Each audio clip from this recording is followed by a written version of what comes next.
What's up, guys? It's JZNES back again with another video. Today we're talking about Resident Evil Revelations for the 3DS. Wait, that's not a 3DS game. That's a PS3 game right there.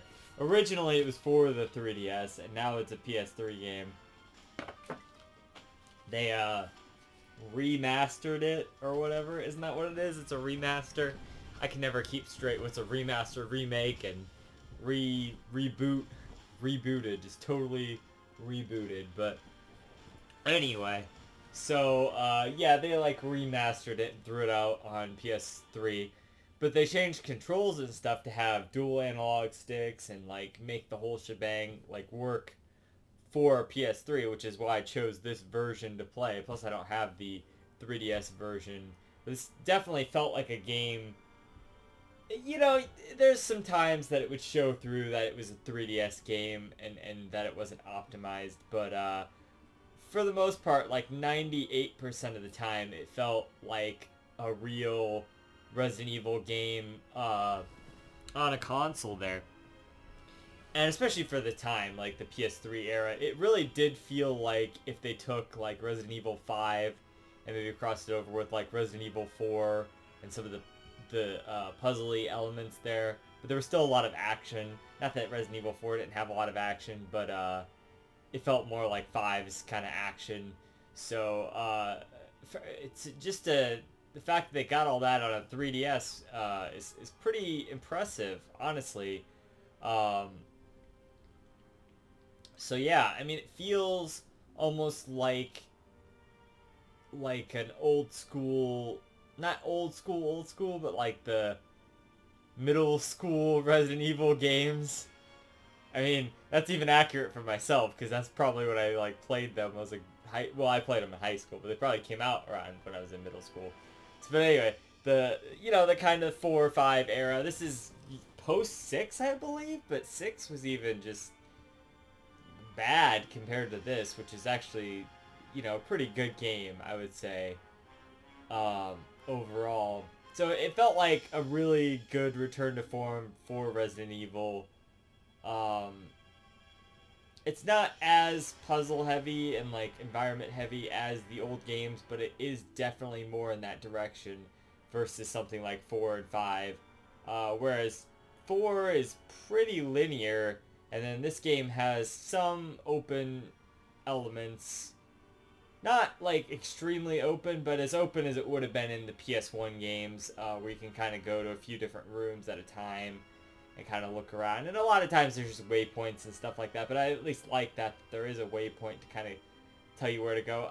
A lot of times, also, I was just kind of like, okay, I went to where the dot is. Like, what am I supposed to do here?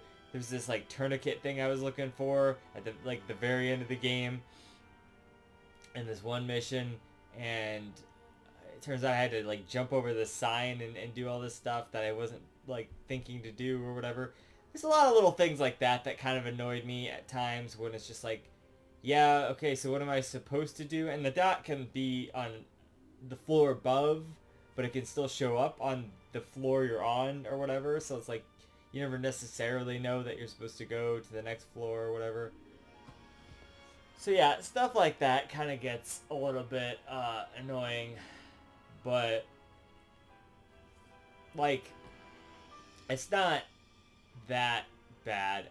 I just found some moments like that would kind of really kind of irked me, because I'd just be running around like, now what? Like I looked at every inch of this room. Where is this thing I'm looking for? What am I supposed to do here? And then I would end up looking it up, and it would half the time explain it. Another one was when I was fighting the second to last boss, the big ship monster thing. I guess spoilers for Resident Evil Revelations, like a 10-year-old game that's based on a 3DS game or whatever. It's actually 10 years old. It's 2011, right? Wasn't that when this came out? I think like 2010 or something. So yeah, but anyway.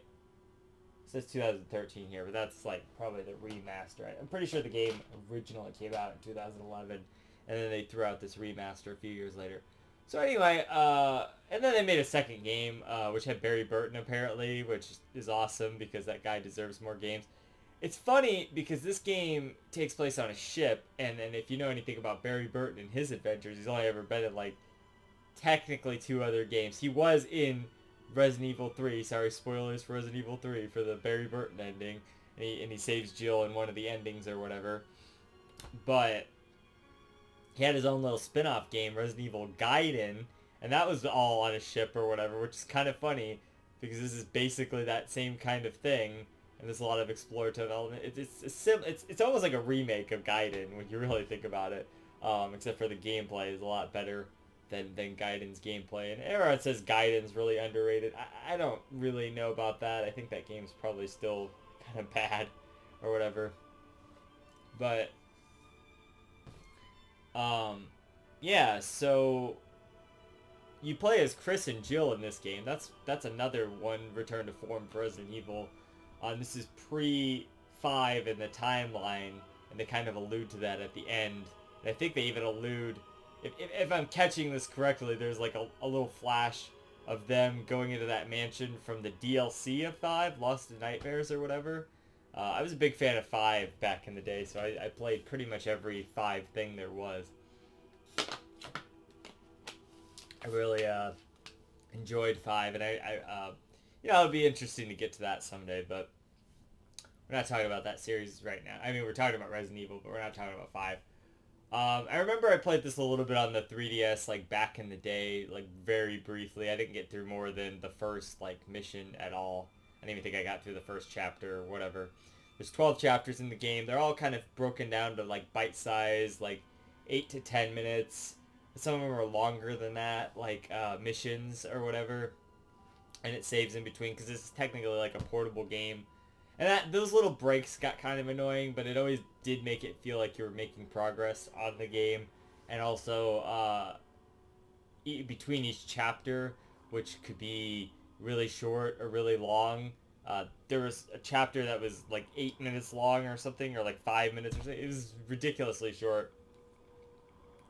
You know, and then they could be as long as like an hour or two or something. But, I beat the game in 6 hours, 20 minutes, it said on the final thing there. So, my point is, in between chapters, they do a previously on Resident Evil Revelations, like you weren't just playing it like 5 minutes ago. You know, like you're not just going to be playing this in one big sitting. But, to be fair, it was designed as a portable experience to where you would be playing it in little bite-sized chunks, like those chapters or the missions like I was talking about. So, in that regard, it might be kind of nice to catch you up on the story and whatnot. But yeah, so that's how that all works. But you play as Chris and Jill. I think that's cool. I like seeing them back together again. You don't really get to see... They don't really get to team up until kind of the end there. They're on their own little separate missions. They have, like, a lot of side characters that you play as a few times, too. I didn't really mind those, but it's like I always wanted to get back to the Jill and Chris stuff. You play as Jill for the majority of the game, which is cool, because that's kind of like one of my favorite Resident Evil characters is Jill. You know, alongside Chris, I guess. It's my other favorite one. Leon's alright, but he was always in the most the overrated games. I was going to say underrated, but I didn't mean that. I meant he was always in the most overrated games, so I kind of like brush him off to the side and say, whatever, Leon, you go have your fame or whatever. So, but I guess I liked Claire too. She was pretty cool. But anyway, not the point. The point is that... Yeah, see, Chris and Jill, I mean, that's great, you know, and you get to play as them again. I still haven't played Resident Evil Umbrella Chronicles that's sitting up there because of a decision that I've maybe made. It's not definitive yet, but I was going to play Umbrella Chronicles this year, but I think I've sidelined for a different series, we'll say. We'll leave that up to that. You'll see next time, if anything. But yeah, I was kind of thinking I might try a different series this year because I was gonna do a few other games, but I'll probably just do those next year. So anyway, point being that um, Chris and Jill, you know, the protagonists of the original game, you're kind of harkening back to that gameplay style, so it's nice that we have those characters back, and they added a bunch of new characters, like Chris's new partner Jessica, who ends up kind of betraying you or whatever, and then Parker, who the whole game I was just like, hey, they added Brandon Smith to these games. That's pretty cool, even though nobody's gonna know what that is unless you're like, that's like a close knit, like 5 people know who that is in my friend group. Like my friends will know who I'm talking about, but everyone else will be like, "Who the fuck is that?" Um, let's just say he's a Resident Evil 4 super fan. Pretty much Resident Evil 4. It's the only one he ever fucking played. That was like his one game that he played religiously over and over and over again, and like is maybe part of the reason I don't hold 4 up that high, because I'm just like, I don't see this rabid fandom that he sees in it. Anyway, that character Parker kind of reminded me of him, but but he ended up being all right. You know, all the other side characters are just all right. You know, the story is like very Resident Evil, like Resident Evil 5 even. Like, it's really campy, and dialogue is silly or inconsequential, and they're trying to be serious, but it's like, I don't care about like any of it. I don't really care about the characters like super that much, other than Jill and Chris.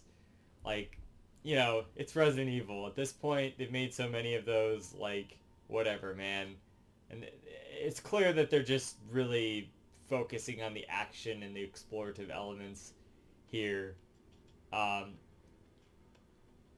the game isn't like super hard. I played obviously the easy mode again, which they like to call casual. So thanks for that, Resident Evil. Just throwing that at me again. But I gotta imagine that meant there was more ammo and more items and stuff. But like, even that still felt like I was kind of short on a lot at the time. So I mean, still fairly balanced in that regard. And I explored a lot. I kind of had to, because a lot of times I get lost and I'd be like, what am I supposed to be doing right now? Like, they give you objective things, and they give you a map, which is like nice. Like, the maps are really helpful, but you gotta find the maps too. So it's kind of like the original game again. They took a lot of inspiration from the old Resident Evil games, and I think that's really cool. So I like that. I like, you know, they give you all the classic weapons, the shotgun and a machine gun, and you get a lot of variations on those. You get a big-ass Magnum, if you kind of go out of your way at one point.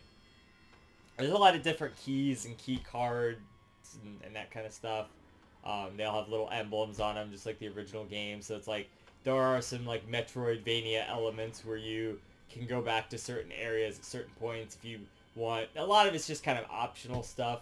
Otherwise, the game will, like, lead you to that door via its, like, waypoints and whatnot. But a lot of it is just optional stuff.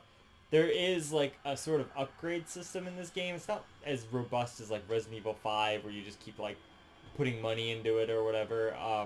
I know there was, like, BP, which is, like, I guess bonus points or something. That must have something to do with costumes and, like, all that for the raid mode, which is probably just, like, another kind of survivor mode, or like what do you call it, I'm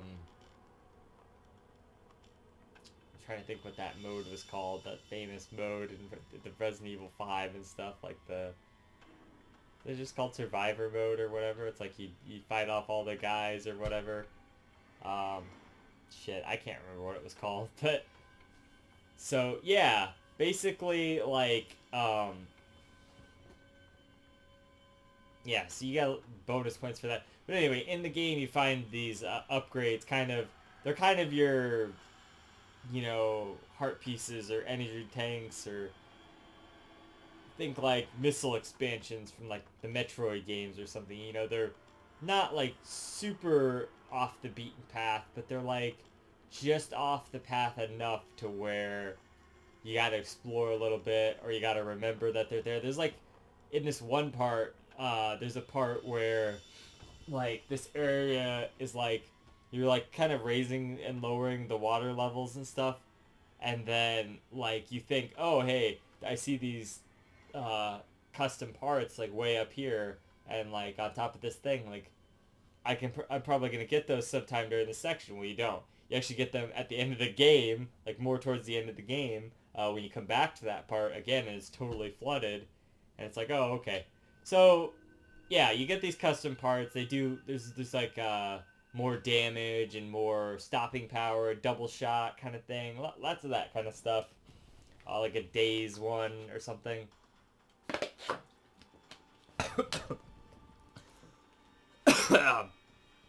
To upgrade your weapons there. Like I said, you got like pistols, you got like a sniper rifle, you get like a rocket launcher later on, type of thing. So yeah, there's all that. There's segments where you use a Vulcan cannon, like that controlled all right. It kind of was a little awkward.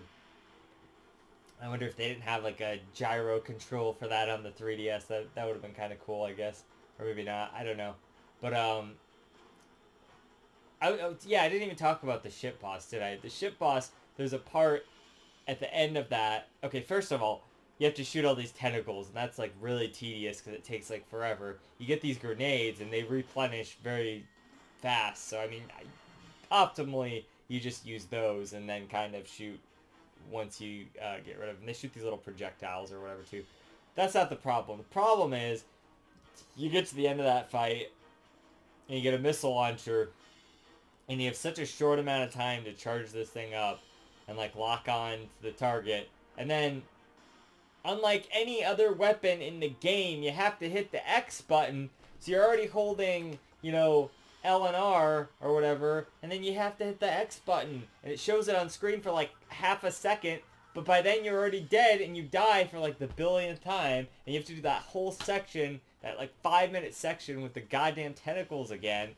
Shooting those things is so fucking tedious. It's like, why do I have to do the whole tentacle section again? If you're gonna make this like obscure thing where I have to hit the X button to use my rocket launcher when I should just be able to shoot it like a rocket launcher, or like let go of the buttons, and then that's how you use it, like, or whatever. I don't know. It's just like, come on, like, I have to hit the X button all of a sudden out of the blue. Like, great, give me a little more time then to figure that out. Don't just kill me automatically and make me go back, or like let it do a little bit of damage so I can use any of my 5 herbs that had no other purpose during that battle. Like, what the fuck? Like, come on, cut me a break here.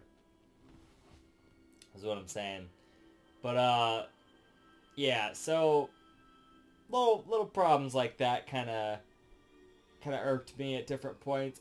I mean, the game was enjoyable overall. I had a lot of fun playing it.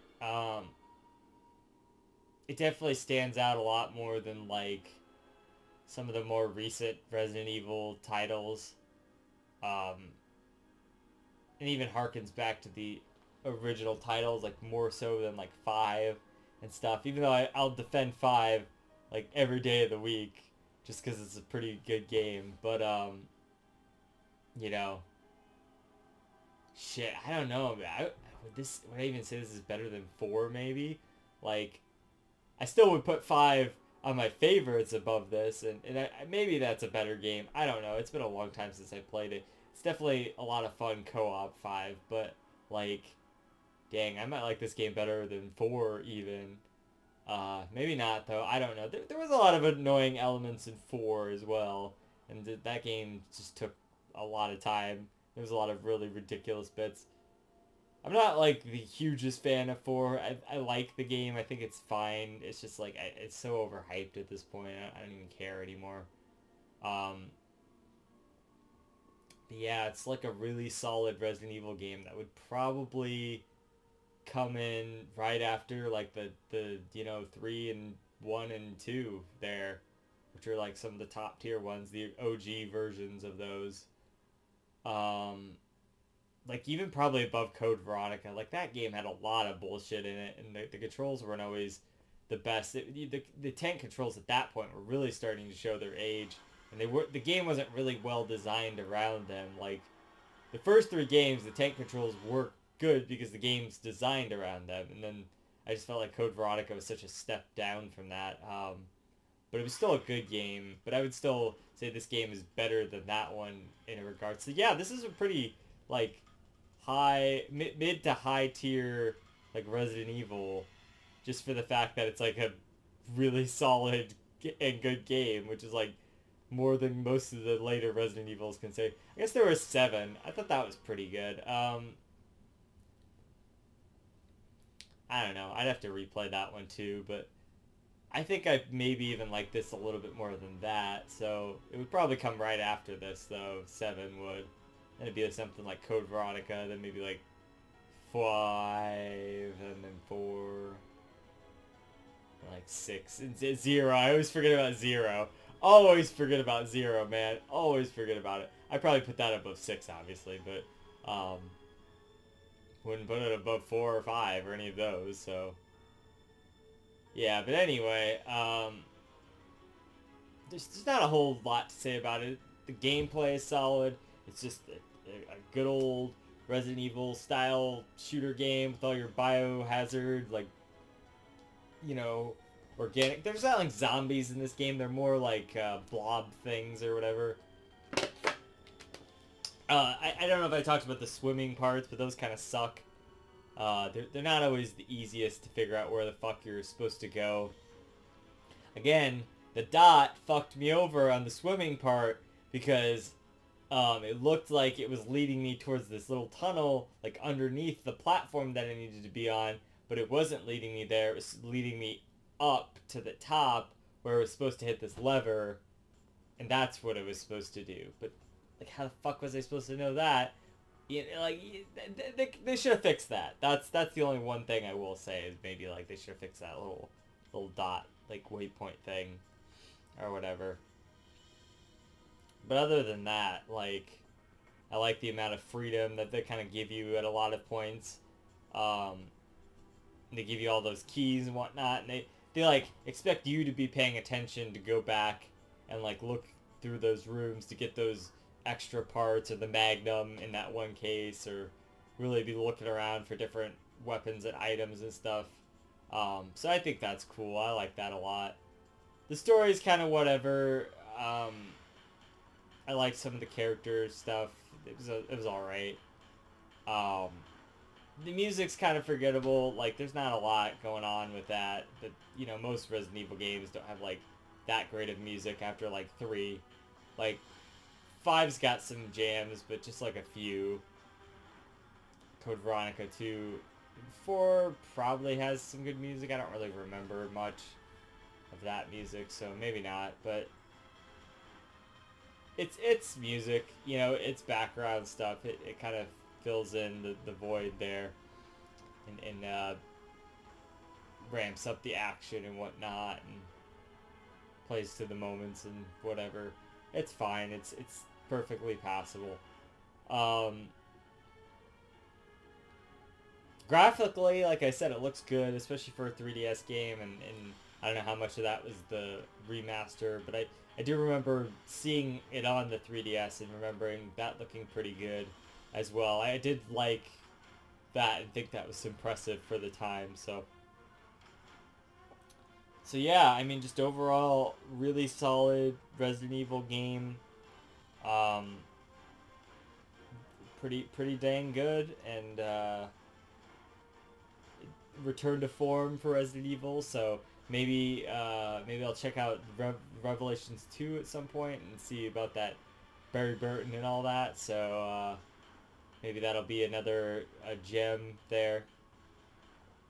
But yeah, not a whole lot else to say about it. I mean, it's a good game. I'm going to give it just a solid 8 out of 10, you know, that's pretty good. So I'm glad I played it, and yeah, until next time, this has been JZNES, and keep it classic. Stick around for more reviews. Underrated Games, and I'll see you guys in the next one. JZ